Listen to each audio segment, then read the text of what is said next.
ახალი პროექტი ადგილობრივი დემოკრატიის სფეროში საქართველოს ადგილობრივი თვითმმართველობის ეროვნული ასოციაცია ღონისძიებას ევროპის კავშირის დაფინანსებით იწყებს. Holiday Inn-ში გამართულ შეხვედრაზე ადგილობრივი თვითმმართველობის რეფორმები განიხილეს და მთავრობასა და სამოქალაქო საზოგადოებას შორის შემდგომი თანამშრომლობის გზების შესახებ იმსჯელეს. ღონისძიებას საქართველოს მთავრობის, პარლამენტის, ადგილობრივი ხელისუფლებისა და არასამთავრობო სექტორის წარმომადგენლები დაესწრნენ.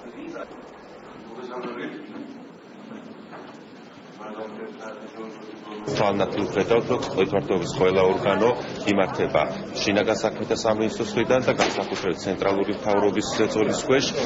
Ისინი უბრალოდ აღმასრულებლები არიან ცენტრალური მთავრობის მიერ დავალებული საქმეების, რაც ნამდვილად არ შეესაბამება თვითმმართველობის რეალურ ბუნებას და ამას რა თქმა უნდა გამოსწორება და რეფორმის დასრულება შეუძლია. სამოქალაქო საზოგადოება და ხელისუფლება საჯარო სექტორი ერთად უნდა მიდიოდეს და ეს კარგია, იმიტომ რომ რეალურად სწორედ სამოქალაქო საზოგადოების ჩართულობა უზრუნველყოფს რეალური თვითმმართველობის დამკვიდრებას და რეალური პრობლემების ადგილზევე, ასე ვთქვათ, გადაწყვეტას.